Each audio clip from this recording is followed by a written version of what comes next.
Sa puntong ito, si Putin ay parang isang boxingerong malas. Naghahanap na lang ng isang malaking laban, isang huling pagkakataon para kumita, para maayos ulit ang lahat. Iyan lang ang tanging dahilan na nakikita namin kung bakit napagdesisyonan ng lider ng Rusya na ngayon habang abala siya sa digmaan sa Ukraine. Ay magandang panahon para makipag-away sa Japan. Nagpasya si Putin na bisitahin ang mga pinag-aagawang isla at sa ginawa niyang yon, muling pinainit niya ang isang alitan sa hangganan na matagal nang nanahimik sa ilalim ng ibabaw. Hindi natuwa ang Japan. Muli na namang sinundot ang oso ng Japan at sa pagkakataong ito, maaaring mas malaki pa ang makuha ni Putin kaysa sa inaasahan niya.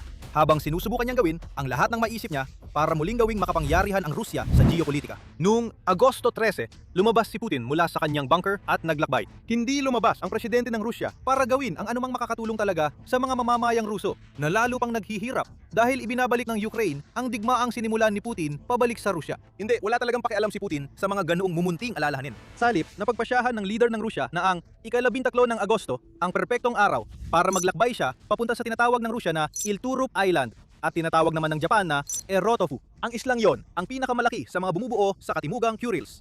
At lahat ng mga islang ito ay sinakop na ng Rusya mula pa noong matapos ang ikalawang digmaang pandigdig. Sa unang tingin, parang walang problema rito. Bumisita lang si Putin sa teritoryo ng Rusya, di ba? Pero hindi ganoon kasimple. Maaring nasa ilalim ng pananakop ng Rusya ang Kurils.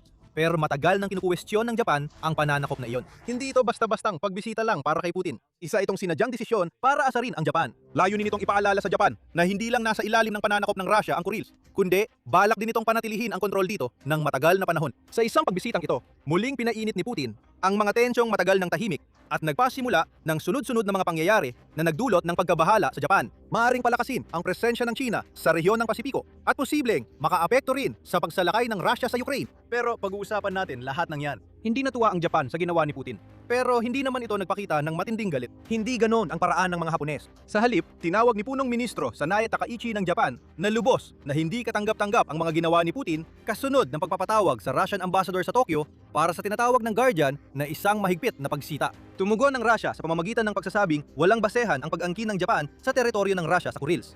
Si Sergey Lavrov, ang foreign minister ng Russia, ay nagpatawag din. Ipinatawag ang Japanese ambassador sa Russia upang makipagkita sa kanya. Kagiliw-giliw, hindi agad tumugon ang ambassador na yon. Sabi ng observer, naglaan muna ng oras, malamang upang talakayin ang magiging hakbang kasama ang mga opisyal sa Tokyo bago nagtungo ang ambassador kay Lavrov para sa isang 20 minutong pag-uusap. Ang ipinapakita ng lahat ng ito ay mas komplikado ang sitwasyon sa Southern Kurils kaysa sa gustong ipakita ni Putin. Para maintindihan kung bakit, kailangan nating mas lumalim pa sa kung ano talaga ang Kurils. Ang Kurils ay isang hanay ng mga isla na umaabot ng humigit kumulang 1,200 kilometro mula sa hilagang silangan ng Hokkaido na nasa Japan hanggang sa Kamchatka Peninsula ng Russia. Sa kabuuan, 56 na isla ang kabilang sa Kurils. At ang pinakatimog na isla ay 4 na kilometro lang ang layo mula sa Hokkaido. Kaya para sa Japan, ang mga islang ito ay hindi bahagi ng kung anong malayong kumpol na nasa kung saan man sa Pasipiko. Nasa mismong pintuan ng Japan ang mga ito. At ang 4 na Kuril Islands na pinakamalapit sa Japan, kabilang na ang binisita ni Putin, ang posibleng pagmula ng tensyon para sa nag-uumpisang alitan sa pagitan ng Russia at Japan. Pinagdatalunan ang 4 na islang ito dahil sa mga pangyayaring nag-ugat pa noong ikalawang digmaang pandigdig. Sa pagtatapos ng digmaan na yon, sinakop ng mga sundalong Soviet ang mga isla na tinatawag ng Japan bilang hilagang teritoryo. Karaniwan na ang ganitong mga pangyayari sa digmaan, ngunit ang tensyon ay nag-ugat sa mga nangyari pagkatapos ng ikalawang digmaang pandigdig. Noong 1951, nagtungo ang mga kinatawan ng Hapon sa San Francisco upang lagdaan ang isang kasunduang pangkapayapaan kung saan tinalikuran nila ang pag-aari sa Kurils pabor sa Russia. Ang tanging mga exception na ginawa ng Japan ay ang 4 na isla sa mahabang hanay na ito na kabilang sa hilagang teritoryo at halos nasa mismong hangganan ng Japan. Gusto ng Japan na mapanatili ang mga islang iyon. Diyan nagsimula ang mga problema. Pinili ng Unyong Soviet na hindi lagdaan ng kasunduan at simula noon ay pinagtatalunan na ang 4 na islang ito. Mula doon, nagkaroon tayo ng mahalagang konteksto na nagpapakita ng bigat ng ginawa ni Putin. Maaring hindi naging matindi ang tugon ng Japan. Pero huwag magkamali, may tunay na galit sa likod ng mga salita ni Sanae Takahashi. Ang pagbisitas ni Putin sa partikular na isla na pinuntahan niya noong Agosto 13 ay isang sinadyang sampal sa mukha ng Japan. At ang sampal na yon ay ginawa sa panahong dapat ay nakatuon si Putin sa digmaan sa Ukraine at sa epekto ng digmaang yon sa sarili niyang mga mamamayan. Kaya napupunta tayo sa malinaw na tanong, bakit bibisitahin ang Timog Kurils ngayon? May dalawang sagot sa tanong na ito. Isa ay estratehiko at ang isa naman ay hindi tungkol sa Russia o Japan, kundi tungkol sa isang ikatlong manlalaro na gustong-gusto ng Russia na palugurin, ang China. Simulan natin sa estratehikong bahagi.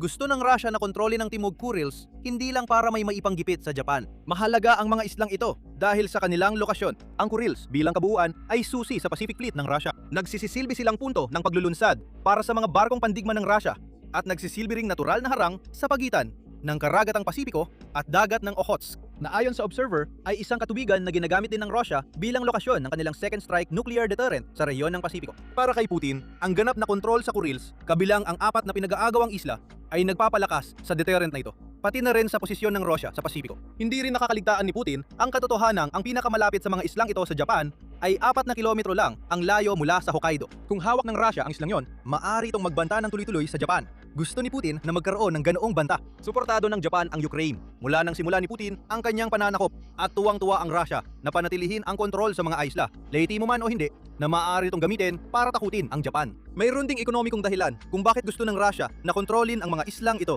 Ang pagmamay-ari ng Kurils ay nagbibigay rin sa sinumang may hawak ng mga isla ng karapatan sa mga katubigan na nakapaligid dito. Sa kasalukuyang batas pandagat, bawat bansa ay may karapatang itakda ang mga katubigan sa paligid ng kanilang lupa bilang territorial na dagat hanggang 12 nautical miles ang layo. Mayroon ding mga Exclusive Economic Zones o EEZs na dapat isaalang-alang. Ang EEZ ay isang bahagi ng dagat o karagatan na karaniwang umaabot hanggang 200 nautical miles mula sa baybayin ng isang bansa. Sa loob ng EEZ na yon, may jurisdiksyon ang isang bansa sa mga yamang may buhay at walang buhay. Karaniwan, ito ay nangangahulugan ng soberanong karapatan, kaugnay ng paggalugad, pangangalaga, pamamahala at paggamit ng mga likas na yaman at maaari ring umabot sa pagtatayo ng mga artipisyal na isla at pagbuo ng mga infrastruktura. Sa pagkakaroon ng isang hanay ng mga isla tulad ng Kurils, kasama nito ang malawak na kontrol sa mga katubigan na nagbibigay daan sa Russia na gamitin ang mga karapatan sa pangingisda at pagsamantala sa anumang likas na yaman na maaaring nasa mga tubig na nakapaligid sa Kurils. Gayunpaman, mukhang hindi ganong nababahala ang Russia tungkol sa aspetong pang-ekonomiya. Isa itong bagay na maaaring gamitin laban sa Japan kung nanaisin ng Russia.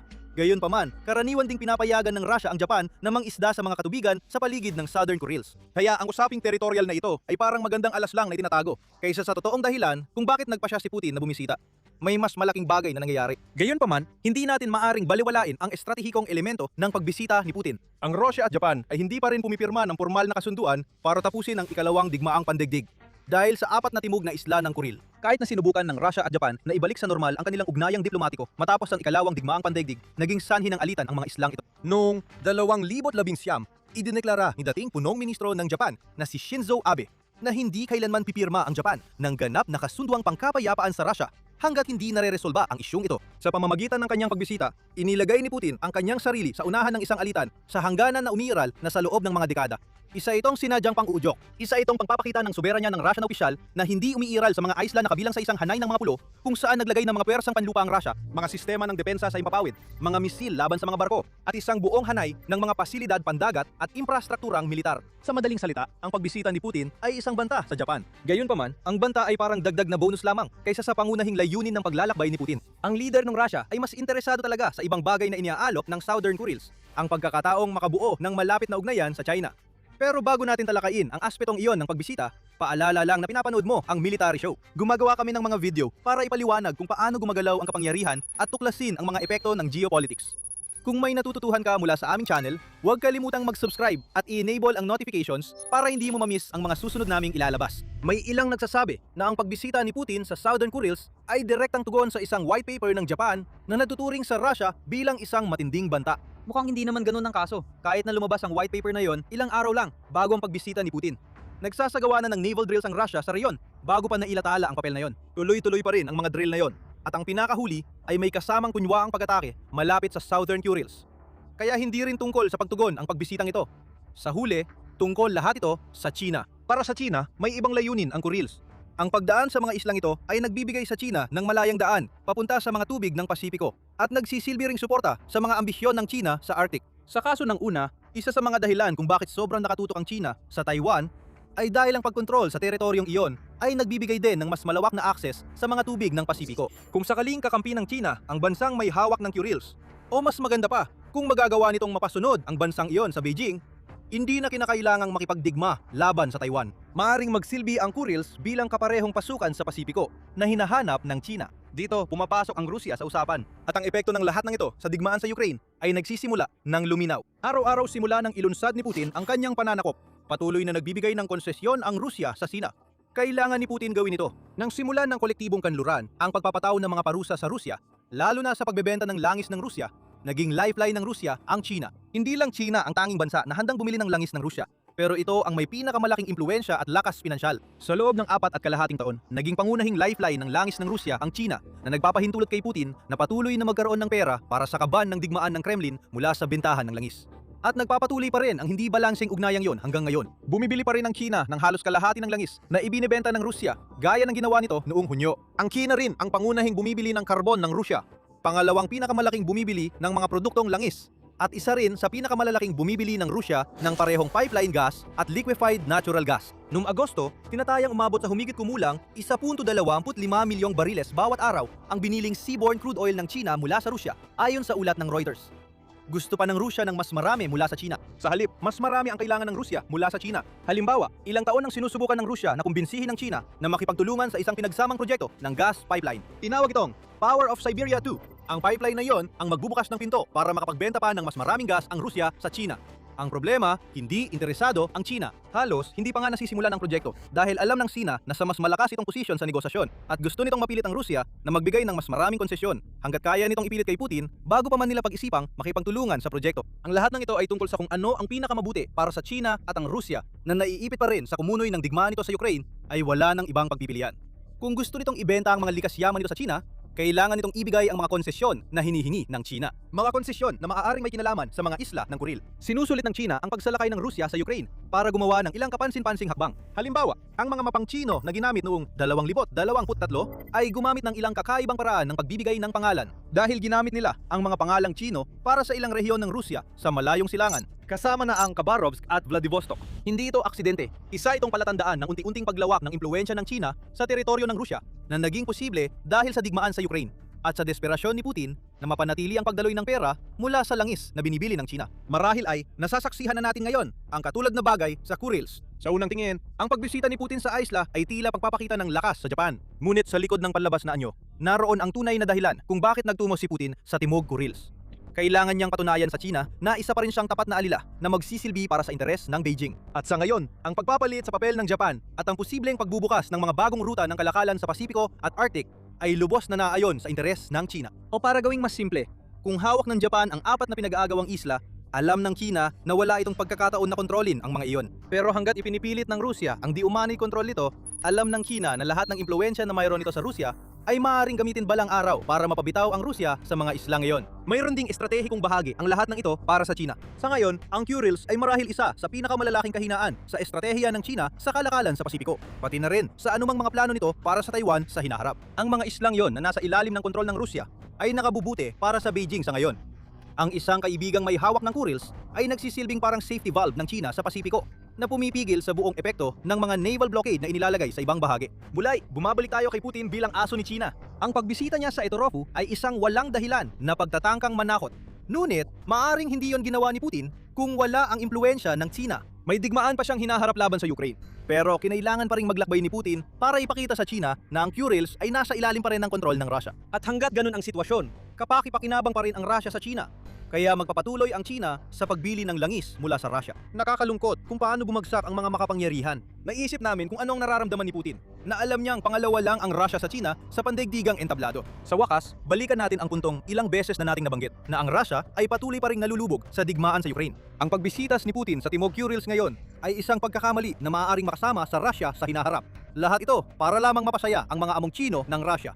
Bakit ito isang pagkakamali? Ang Japan ay hindi isang maliit na bansa na basta-basta na lang kayang apihin ng Rusya. Isa itong makapangyarihang bansa na unti-unting nagigising mula sa pasipistang pagkakahimbing at ang pinakabagong tangka ni Putin na manakot ay maaring mag-udyok sa Japan na lalo pang suportahan ang Ukraine. Kahit alisin pa natin ang usapin tungkol sa China, ang pagpunta ni Putin sa pinag-aagawang teritoryo bilang malinaw na pagpapakita ng pag-angkin ng Russia ay nagpapakita ng isang leader na may balak pa sa iba, hindi lang sa Ukraine. Mas marami pang gusto si Putin at ito ang paulit-ulit na binigang diin ng Pangulo ng Ukraine na si Volodymyr Zelensky sa mga nakaraang taon. Noong 2024, sinasabi na ni Zelensky sa buong mundo na hindi titigil si Putin sa Ukraine at binibigyan diin niya ang mga bansa ng Baltic bilang mga posibleng susunod na target. Pagsapit ng 2026, aktibong sinasabi ni Zelensky na sinimulan na ni Putin ang ikatlong digmaang pandaigdig. Naniwala ako na sinimulan na ito ni Putin.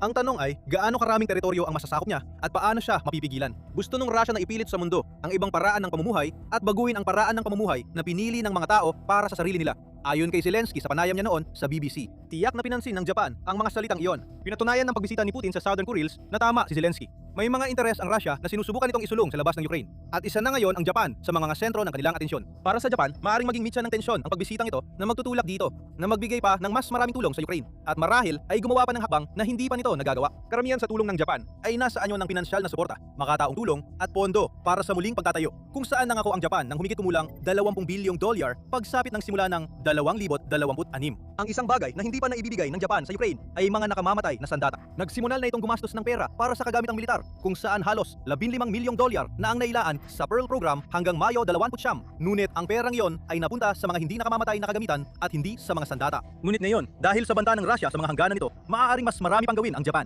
Posible kayang makita natin na tatahakin ng Japan ang landas ng pagbibigay ng mga nakamamatay na armas sa Ukraine? May mga palatandaan na maaaring mangyari ito. Noong Mayo rin, iniulat ng Reuters na ang desisyon ng Japan na luwagan ang ilang patakaran sa pag-export na may kinalaman sa kung ano ang maaaring ibenta ng bansa ay nakita ng Ukraine bilang isang posibleng paraan para makakuha ng mga sandatang gawa sa Japan. Mayroon ding mga butas sa batas na maaaring mapakinabangan. Halimbawa, ang South Korea ay may mga patakarang katulad ng sa Japan pagdating sa pagpapadala ng mga nakamamatay na sandata sa Ukraine. Gayunpaman, walang mga batas na nagsasabing hindi maaaring ibenta ang mga sandatang yon sa ibang mga bansa na maaaring magkataong mag-donate o magbenta rin ng mga sandatang yon sa Ukraine. Kahit na ayaw samantalahin ng Japan ang butas na yan sa batas, maaari pa rin itong tumulong sa Ukraine sa depensa, tulad ng pagbibigay ng mga Patriot Missile Interceptor. Malaki ang stockpile ng Japan ng mga missile na ito at maaaring ipaliwanag ng pagtulong sa Ukraine sa kanilang air defense ay hindi nangangahulugang nagpapadala sila ng mga nakamamatay na sandata sa bansa. Ang punto na sinasabi namin dito ay mas marami pang magagawa ang Japan para sa Ukraine kaysa sa ginagawa nito ngayon. Kung patuloy na inaasar ni Putin ang Japan, maaaring lumika siya ng sitwasyon kung saan magsisimula ng gumawa ng mas marami ang Japan. Maaaring magsimula itong magpadala ng mga armas at magbigay ng mas direktang suporta kaysa dati.